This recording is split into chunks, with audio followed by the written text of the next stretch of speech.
Good morning students. देखिए, आज अपना टॉपिक है शक्ति। तो किसी भी व्यक्ति या वस्तु द्वारा कार्य करने की जो क्षमता होती है वो शक्ति कहलाती है। क्या कहलाती है? शक्ति कहलाती है। और जिसे P द्वारा व्यक्त करते हैं W/T। ठीक है। यदि यहाँ पर विद्युत शक्ति आ जाए तो क्या किया जाता है? किसी मशीन या उपकरण द्वारा कार्य करने की जो क्षमता होती है वो क्या कहलाती है? शक्ति कहलाती है, विद्युत शक्ति कहलाती है। बस ये हो जाएगा। अब देखिए, इससे संबंधित तो ये सूत्र हो गया, एकांक समय में किया गया कार्य किसी भी मशीन या व्यक्ति द्वारा, तो वो शक्ति हो गई। इसी प्रकार विद्युत विभव और धारा संबंध आपने ये देखा है। ठीक है। और देख सकते हो कि कई बार कह दिया जाता है P का मान F और V से संबंध क्या होगा, मतलब P = F × V आ जाएगा क्या, तो आ सकता है। देखिए, कार्य करने की क्षमता द्वारा यदि निकालते हैं तो मान लीजिए किसी वस्तु पर जो बल लगाया गया है वो F है, जिसके कारण विस्थापन क्या हो गया? S हो गया। मान लीजिए ये वस्तु थी, ठीक है, इस पर आपने बल लगाया F, जिससे इसमें विस्थापन हो गया मान लीजिए S। ठीक है। तो किया गया कार्य सूत्र क्या होगा? चूंकि कार्य सूत्र होता है बल गुणा विस्थापन F × S, इसलिए P = F × S/T है ही। चूंकि विस्थापन बटा समय S/T क्या होता है? वेग होता है V, इसलिए P बराबर क्या लिख सकते हैं? F × V। ये लिख सकते हैं। यहाँ पर भी वेग है कि विभव है, ध्यान रखना। ठीक है। यदि किसी वस्तु पर आरोपित बल और वेग दे रखा हो तो भी हम विद्युत शक्ति ज्ञात कर सकते हैं। इसी प्रकार यदि किसी वस्तु पर आरोपित वोल्टता और धारा दे रखी हो तो विद्युत शक्ति ज्ञात कर सकते हैं। ठीक है ना। अब देखिए, इससे संबंधित कुछ क्वेश्चन। शक्ति का आपको पीछे वाले अध्याय में बताया है शक्ति का मात्रक क्या होता है? शक्ति का मात्रक वाट होता है। क्या होता है? वाट होता है। और बड़ा मात्रक क्या होता है? अश्व शक्ति होता है। एक अश्व शक्ति बराबर क्या लिख सकते हैं? 746 वाट लिख सकते हैं। ठीक है। कई पूछ लिया जाता है एक अश्व शक्ति मतलब 1 HP हॉर्स पावर, तो इसमें कितने वाट होते हैं? तो 746 वाट होते हैं। ठीक है ना। और पीछे बताए भी मेगावाट, किलोवाट। ठीक है ना। अब देखिए, इसे संबंधित क्वेश्चन करते हैं। क्या दे रखा है? देखो,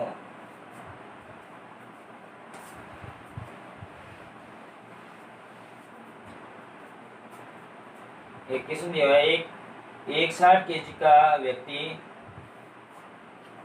क्या क्वेश्चन दे रखा है? एक 60 kg का व्यक्ति, एक 60 kg का व्यक्ति 30 सेकंड में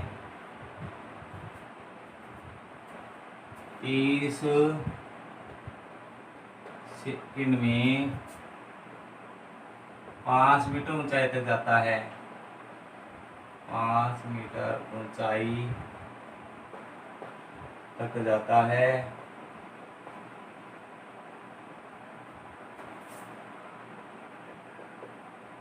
तो शक्ति की गणना कीजिए। व्यक्ति द्वारा कितनी शक्ति लगाई है या कार्य करने की क्षमता क्या है? शक्ति की गणना कीजिए। तो अब देखिए, इससे संबंधित व्यक्ति है धरातल से ऊपर की ओर जा रहा है 5 मीटर की ऊंचाई, तो इस अवस्था में किया गया कार्य किस अवस्था में बदलेगा वो देखो। पहले तो स्थिति ऊर्जा में बदलेगा। यदि वेग की साइड में जाता है धरातल के अनुदिश तो होती है गतिज ऊर्जा, और यदि धरातल से ऊपर की ओर जा रहा है तो कौन सी होती है? स्थितिज ऊर्जा। तो पहले तो शक्ति सूत्र से पहले क्या क्या दे रखा है वो लिखते हैं आंसर में। क्या आपको द्रव्यमान दे रखा है? 60 kg। कितना दे रखा है? 60 kg। और कोष्ठक में ध्यान रखना, जी की वैल्यू और दे रखी है गुरुत्वीय त्वरण की 10 मीटर प्रति सेकंड स्क्वायर, ये और दे रखी है। समय दे रखा है T की वैल्यू 30 सेकंड। कितनी दे रखी है? 30 सेकंड। ऊंचाई दे रखी है H की वैल्यू 5 मीटर, और गुरुत्वीय त्वरण की वैल्यू दे रखी है 10 मीटर प्रति सेकंड स्क्वायर, ये दे रखी है। तो सबसे पहले शक्ति सूत्र से देखते हैं। तो शक्ति सूत्र से, तो शक्ति सूत्र क्या होता है? P = W/T। अब W तो किया गया कार्य किसके रूप में है? तो M है, G और H है। तो इस अवस्था में क्या उत्पन्न होती है? स्थितिज ऊर्जा उत्पन्न होती है। क्या उत्पन्न होती है? स्थितिज ऊर्जा। तो चूंकि किया गया कार्य स्थितिज ऊर्जा के रूप में होता है तो W बराबर क्या लिखेंगे? mgh। यदि गतिज ऊर्जा के रूप में होता तो गतिज ऊर्जा सूत्र लगता है 1/2 mv²। तो इसलिए P बराबर mgh/T वैल्यू रख दो। तो वैल्यू रखते हैं, देखिए P बराबर m की वैल्यू कितनी है 60, G की 10, H की 5 और बटा में T की कितनी है 30। तो 30 दूनी 60, ठीक है, 20 पंदू 100, 2 गुणा 10 गुणा 5, तो ये आ गया 100 वाट। तो व्यक्ति द्वारा कितनी शक्ति उत्पन्न की गई 100 वाट, ठीक है ना, कर सकते हो, कोई दिक्कत नहीं है। तो व्यक्ति द्वारा 100 वाट की शक्ति का उपयोग किया गया। इसी प्रकार देखो अगला क्वेश्चन,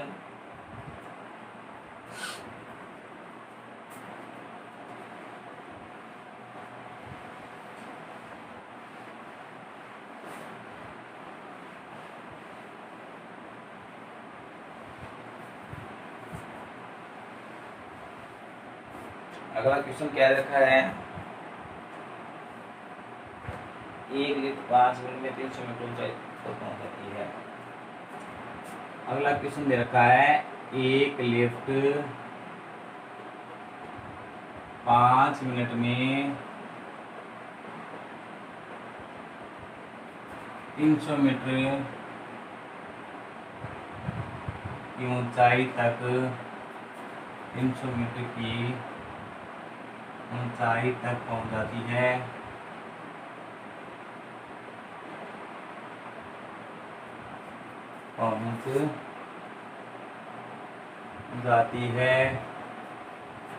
क्या कह रहा है, एक लिफ्ट 5 मिनट में 300 मीटर ऊंचाई तक पहुंच जाती है यदि लिफ्ट में उसमें रखे सामान का द्रव्यमान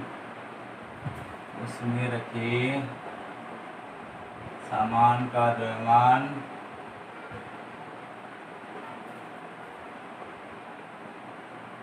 का द्रव्यमान 1000 kg है, 1000 किलोग्राम है, तो किया गया कार्य व शक्ति की गणना कीजिए। तो लिफ्ट द्वारा किया गया कार्य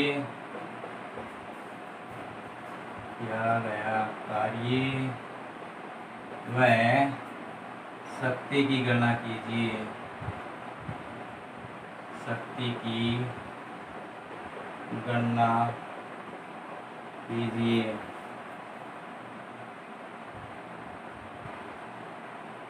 तो देखो क्या देखा है प्रश्न में कि एक लिफ्ट है वो 5 मिनट में, कितने मिनट में 5 मिनट में, तो ये समय रखा है 5 मिनट।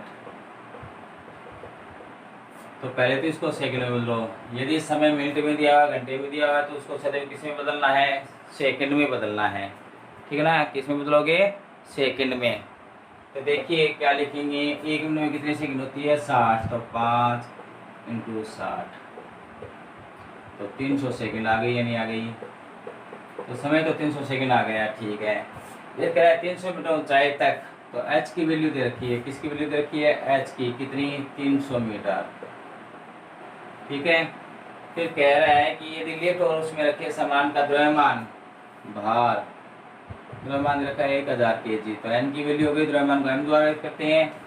तो किया गया कार्य ज्ञात करना है, w की वैल्यू ज्ञात करनी है और शक्ति की वैल्यू ज्ञात करनी है।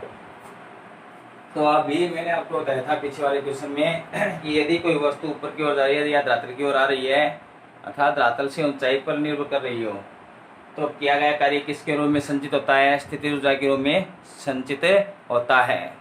तो देखिए इसके आधार पर क्या लिखेंगे, तो कार्य सूत्र से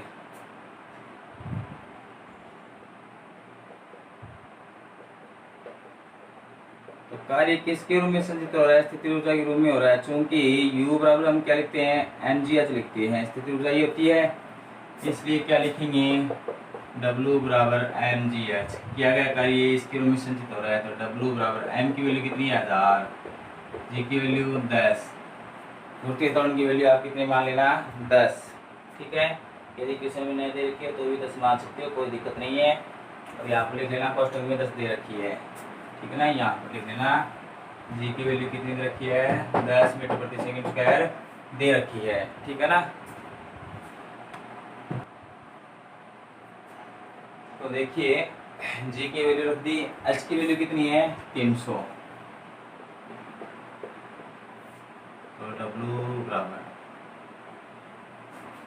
तो इसको ले सकते हैं हम 3 गुणा, तो कितने जीरो हो गए देखो 1 2 3 4 5 6, 3 गुणा 10 की घात 6 जूल, 3 गुणा 10 की घात 6 जूल। अब देखिए और हल करते हैं, या डायरेक्ट भी लिख सकते हो, कोई दिक्कत नहीं है। आप कभी सोचो इसने कैसे लिख दिया, जीरो दिया आप लिख सकते हो आप, या ये लिख दीजिए कितनी जीरो है 6 ना, 1 2 3 4 5 6, ये भी सही है, ठीक है। अब देखिए इसके बाद में देखते हैं शक्ति सूत्र से, शक्ति और कुछ ही है तो शक्ति सूत्र से, तो P बराबर पता है W upon T, P value ये अभी आपने निकाली है, और T की वैल्यू 300 सेकेंड, तो क्या रह गया देखो P बराबर वाट, 10,000 वाट। P की वैल्यू कितनी आ गई 10,000 वाट, ठीक है। और यदि इसको किलोवाट में बदलें तो आपको मैंने पहले बताया 1 किलोवाट में कितने वाट होते हैं 1000, तो ये लिख सकते हैं 10,000 में 1000 का भाग दे देते हैं, सिंपल तरीके में बता रहा एकदम, तो उत्तर कितना आ गया 10 किलो वाट, ये किलो वाट में आ गया, ये वाट में था, ठीक है। तो किया गया कार्य ज्ञात कर लिया और शक्ति ज्ञात कर ली।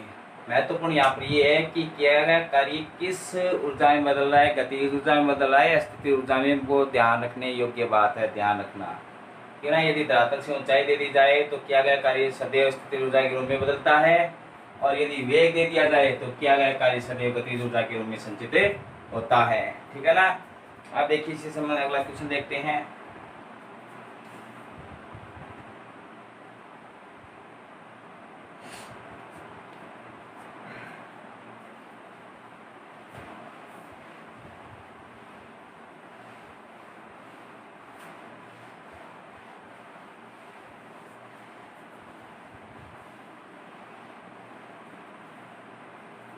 इस प्रकार भी क्वेश्चन आ सकता है।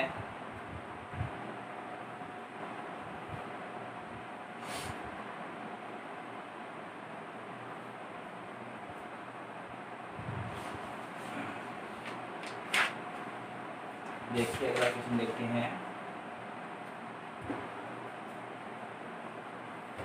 एक इंजन द्वारा व्यय की गई शक्ति की गणना कीजिए। एक क्वेश्चन क्या दे रखा है, एक इंजन द्वारा व्यय की गई शक्ति की गणना कीजिए, व्यय की गई शक्ति की गणना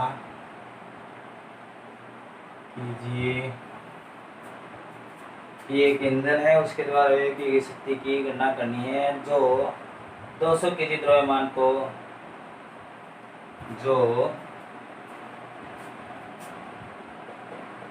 200 केजी द्रव्यमान को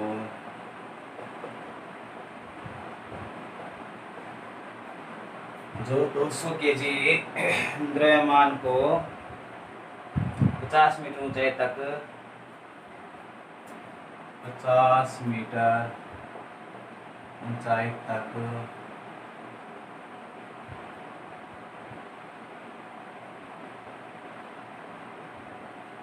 10 सेकंड में ले जाता है।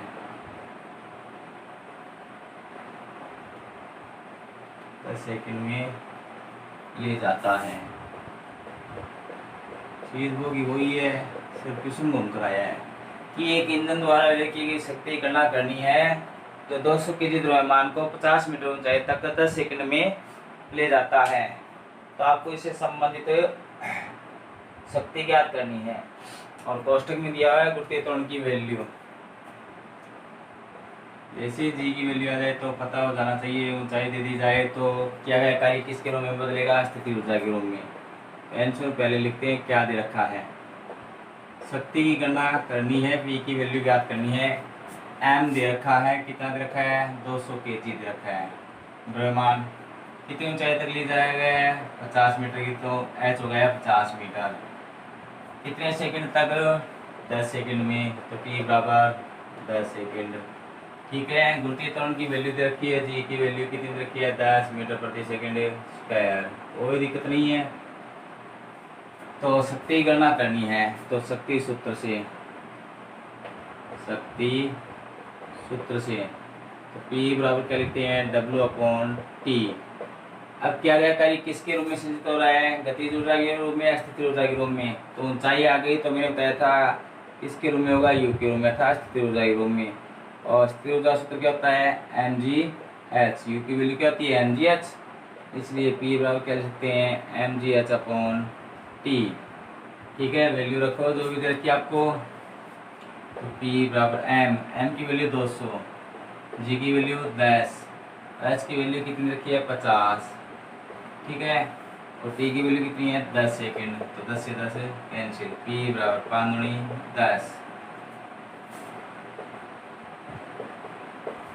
10,000 वाट। ठीक है, तो इसको किलोवाट में बदलते हैं, तो वही पीछे वाला है कि 1000 का भाग दे दो किलोवाट में बदल जाएगा। तो कितना गया 10 किलो वाट आ गया। तो इंजन की वेग शक्ति कितनी हो गई 10 किलो वाट। अब देखिए अगला क्वेश्चन और देखो, नॉर्मली क्वेश्चन है।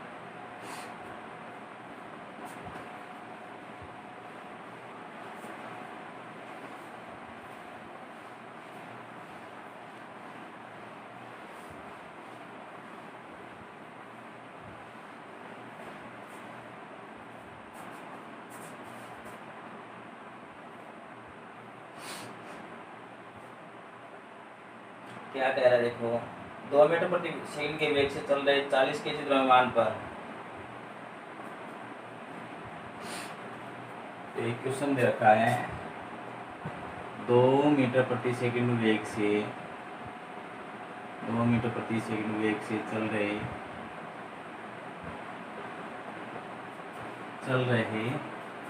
2 मीटर प्रति सेकंड वेग से चल रहे 40 kg द्रव्यमान पर, सीओ लिखना भाई यहाँ पर, वेग से चल रहे 40 kg द्रव्यमान पर एक बल लगाया जाता है, एक बल लगाया जाता है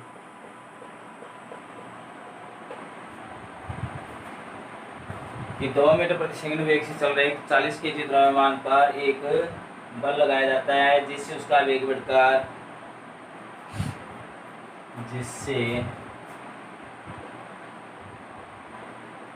उसका वेग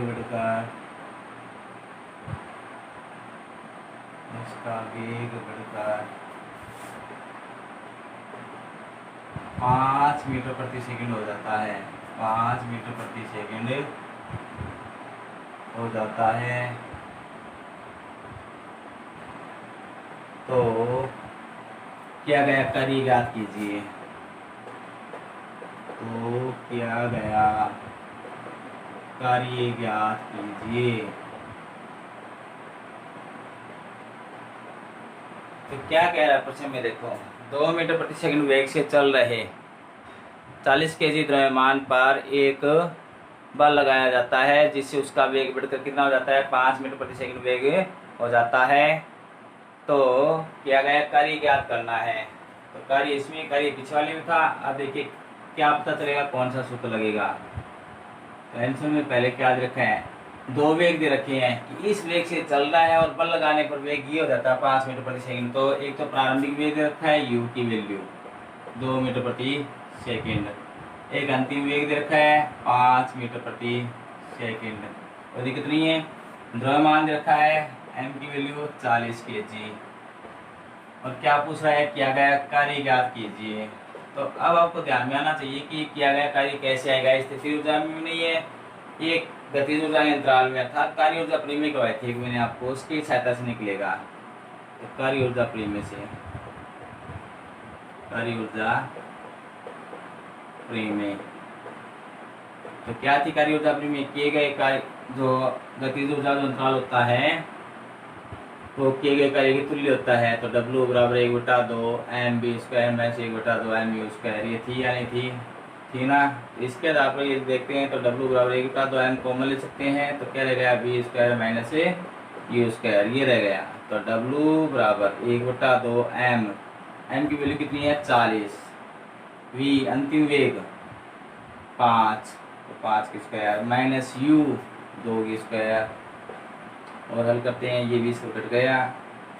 W बराबर 5 की स्क्वायर 25, 2 की स्क्वायर 4, W बराबर 20 इंटू 21, W बराबर 420 जूल।